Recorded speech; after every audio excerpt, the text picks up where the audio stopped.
kita dipajakin, lemburan kita dipajakin, gaji kita dipajakin, beras kita dipajakin, beli pupuk dipajakin, naik ojol dipajakin, makan di KFC dipajakin, di warteg juga dipajakin, jalan juga dipajakin. Hasil pajak kita ternyata hanya dipakai hura-hura oleh para pejabat dan keluarganya. 7 kasus yang dilaporkan itu, 7 kasus itu tindak pidana pencucian uangnya sudah dihitung 60 triliun ya Pak Sugeng. Sudah 60 triliun dari 7 kasus tindak pidana pencucian uangnya. Dan selama ini kita tidak pernah mengkonstruksi kasus pencucian uang itu, padahal kita punya undang-undang. Hanya ada 1, 2, 3 lah orang dihukum karena pencucian uang, padahal itu jauh lebih besar dari korupsi. Korupsi itu terkait dengan anggaran negara yang dicuri. Oleh Kementerian Keuangan sudah berhasil dikembalikan 7,08 triliun. Nah yang pencucian uangnya yang 300-an ini akan kita tindak lanjuti.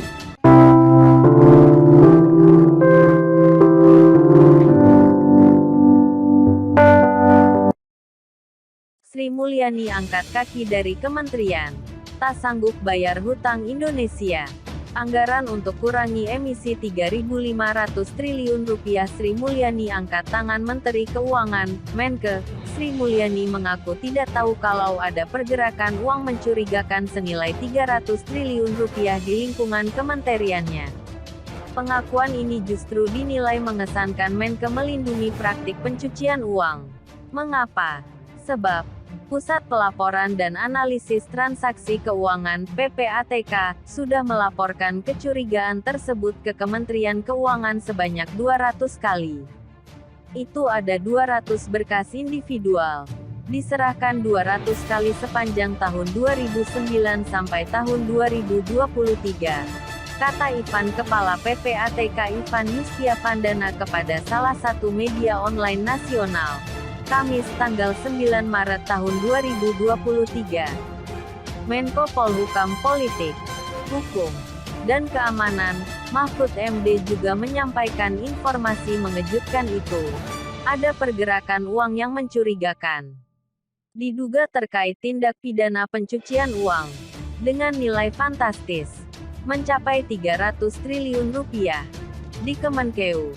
Terutama di Direktorat Jenderal Pajak (DJP) dan Direktorat Jenderal Bea dan Cukai (DJBC). Menurut Mahfud, informasi tersebut berasal dari PPATK, yaitu sebuah lembaga independen yang mengawasi transaksi keuangan mencurigakan, untuk tujuan mencegah dan memberantas tindak pidana pencucian uang. Tapi, mengejutkan, Menke tidak tahu apakah Mahfud bicara sembarangan, atau informasi PPATK tidak benar, kata Antoni Budiawan, Managing Director Political Economy and Policy Studies PEPS di Jakarta, Jumat tanggal 10 Maret tahun 2023. Untuk itu, PPATK langsung memberi respons atas pernyataan Sri Mulyani yang mengaku tidak tahu soal temuan janggal ratusan triliun yang disampaikan Menko Polhukam Mahfud MD itu.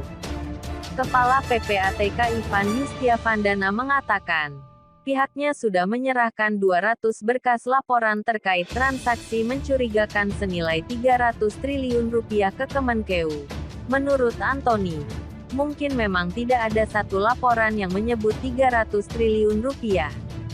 Karena angka tersebut kemungkinan besar merupakan akumulasi transaksi dari 200 berkas laporan PPATK tersebut.